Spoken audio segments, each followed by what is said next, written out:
जय कृष्ण मुरारी राधे श्याम। जय श्री रामचंद्र जी, जय बजरंग बली, जय माता दी। आज के प्रस्तुति बा श्रीमद् भगवद गीता के 8वां अध्याय के चौथा भाग। श्री भगवान कृष्ण अर्जुन से 8वां अध्याय के पाठ में का कहने और का न कहने और अर्जुन का पूछने हम भोजपुरिया भैया सब अपनी छोटों को शुभ आशीर्वाद, छोटकन के शुभ आशीर्वाद और प्यार और बड़कन के चरण स्पर्श करत बाणी। ये वीडियो के लाइक और सब्सक्राइब करत हुआ अपनी भोजपुरिया भैया के अपने भोजपुरिया भैया के उत्साह वर्धन आप लोग सब करब।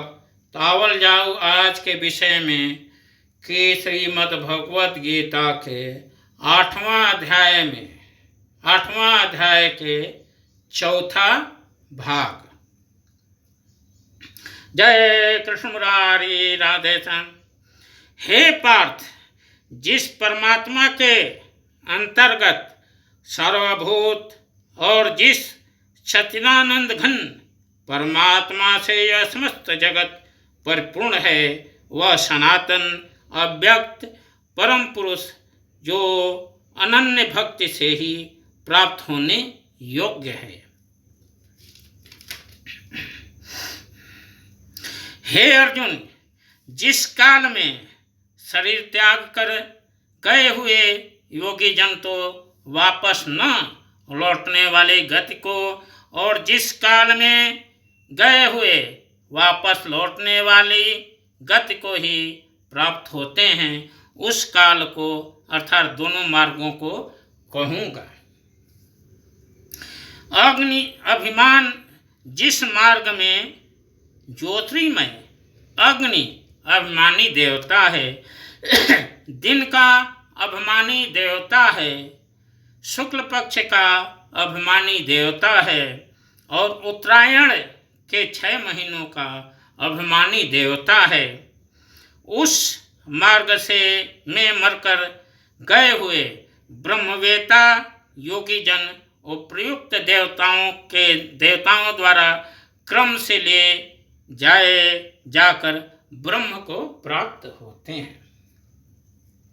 जिस मार्ग में धूमाभिमानी देवता है, रात्रि अभिमानी देवता है तथा कृष्ण पक्ष का अभिमानी देवता है और दक्षिणायन के 6 महीनों का अभिमानी देवता है, उस मार्ग में मरकर गया हुआ सकाम कर्म करने वाला योगी उपयुक्त देवताओं द्वारा क्रम से ले जाया हुआ चंद्रमा की ज्योति को प्राप्त होकर स्वर्ग में अपने शुभ कर्मों का फल भोग कर वापस आता है। क्योंकि जगत के ये 2 प्रकार के शुक्ल और कृष्ण और अर्थात देववान और प्रीतिवान मार्ग सनातन माने गए हैं। उस परम गति को प्राप्त होता है।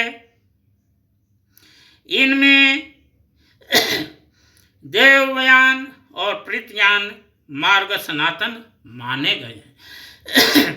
इनमें एक के द्वारा गया हुआ जिससे वापस नहीं लौटना पड़ता, उस परम गति को प्राप्त होता है और दूसरे के द्वारा गया हुआ फिर वापस आता है, अर्थात जन्म मृत्यु को प्राप्त होता है।